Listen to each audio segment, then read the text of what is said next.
Welcome to Riding Along. Despite the solemn title, I'm not just going to be with a downcast face the entire time.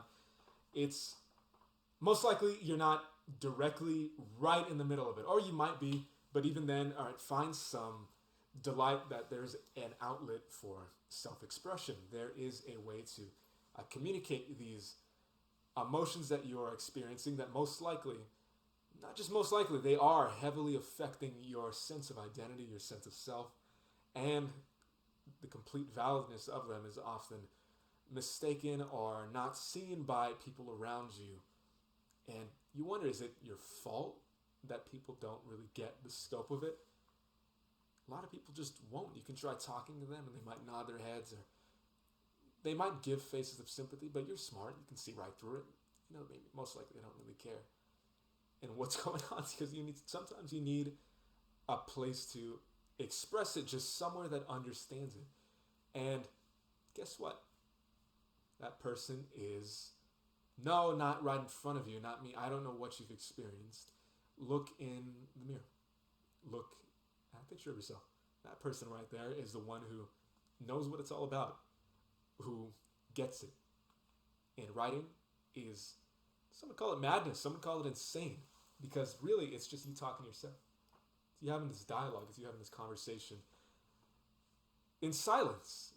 You're not even speaking aloud, and all of it is coming back to you, from you. So writing in itself, especially with trauma, it's a way to free up a lot of things that are in you. You have to disperse things everywhere. There's universal laws that are observed with everything. With, say, physics, right? You give something, you put something in, something comes out. Something has to. There's always a change. If something was inflicted upon you, it needs to move. Your entire existence, your entire being is not still. It's not just this stasis that is closed off to outside events or in general, everything. No, what you experienced it's doing something to you. It's doing something inside you right now, especially if you haven't let it out or expressed it in any way. So with writing, you're given this essentially not a way out, but a way into yourself, a way into what that trauma is.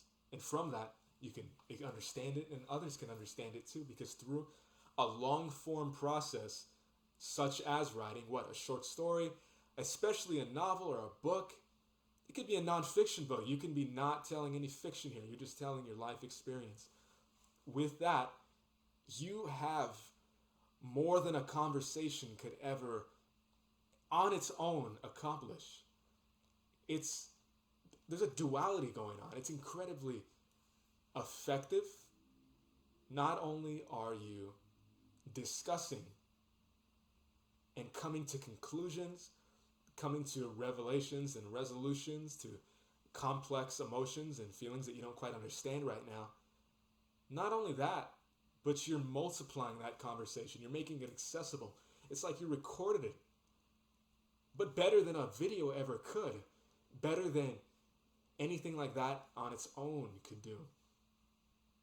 The reason these videos can be effective for you, and even this right now can help you, is because it's not about my own self. It's about you. These words I'm speaking can trigger certain things inside your brain, but to do what you're capable of. I'm not writing about your trauma for you, but showing you that you can. Other people can read what you've experienced. And the very nature of how writing works, some things are going to be left blank. Just fill in the blanks here and there. And through that, people can self-insert them in there. And they might relate in ways that you would have never imagined. But guess what? They kind of get a feeling for what it's like. It's like they place themselves in your situation. And through that, there is this psychological breakthrough that you can experience. There is this moving forward, moving past, moving beyond, and allowing others to do the same all at the same time. And everyone knows that a fulfillment can come from helping others in any way, slightest way. You feel great when there's some kind of utility to what you're doing, when there's some kind of usefulness to your existence. You experience a certain will to exist. And it's hard to do that for some people, especially when a traumatic experience is just raining and crashing down on you and can feel like it's just holding you back from doing anything, from accomplishing anything in your life. And you don't know what to do. You're completely lost. It's terrible. There's nowhere to turn to it. There's so much conflicting advice. You can read 1,000 books about it, but the book that you need to read is the one that you're going to write. The story that's going to transform you and help you is the one that's already in you, trying to get out. And it's not a coincidence that you're watching this and that you're hearing this right now, because really you already know inside that the writer in you can help you, can get you out of what you're in right now. Now, writing for trauma isn't something that you want to take without believing what it can do. And I can't force you to believe it, but I can give you the infinite reasons why it's impossible for it not to help you. Because it's not medicine, all right? It's not something that's just going to make you forget. It's not something external that you're just putting into yourself that will alter your brain processes. No, it's something straight from you. It's like your brain is developing its own solution, which it's so great at. That's what it wants to do. And it wants to help you. It's hard to find moments of silence. It's hard to find moments where you can hear someone speaking and saying this stuff. It's hard in general to listen to your own voice going on in there. It's trying, but maybe it's kind of hurt. Not kind of, maybe it's deeply hurt. And it doesn't know how to get heard. H-E-A-R-D. Sound alike. But it's finally getting that voice. It's finally getting through to you. You're finally seeing what it really is. It's your best friend. It's yourself. This dialogue going on within you. It's just finding the moment where, oh, that's what that was, and that's what that means, and that's why this, that's why that. All these self-revelations that are just lurking within you. And they can't talk, not loudly, but if you give them the space to talk, if you give them the quietness, if you give them the place to let themselves be known, you would be incredibly surprised what they have to say and what they say, how it affects you, how it affects others. Writing is the way to process it. When you write those words down, it's not just superficial you.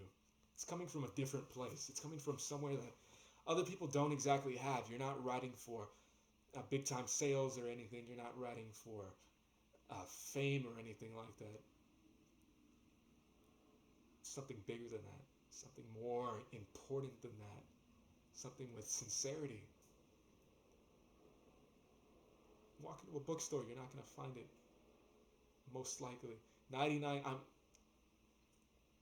throwing statistics out here that don't, you know what I mean when I say them though. Plenty of books in there aren't sincere. They're not authentic. They were written to make a couple dollars. Sell them in mass, market them. Mass marketing. There's a book industry. When you're writing from this place, you're transcending that. So don't be discouraged by the stuff that's out there, by the stuff you see. You might open a book sometime and be like, what is this? Like, it's not even saying anything. It's not screaming out.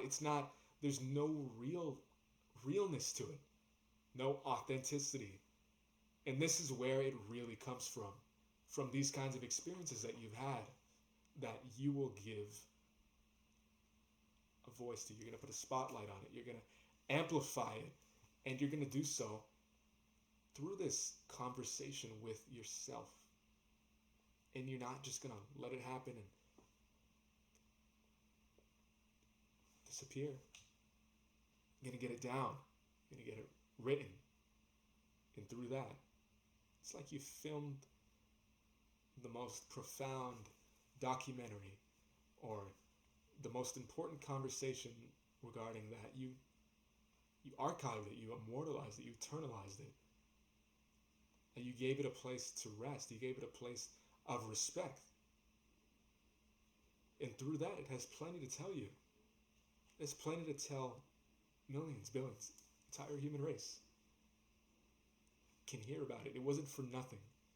Everything you've experienced was not just for nothing. Otherwise, what's that feeling in you that gives you the idea and sense? Like, there's got to be some purpose for it.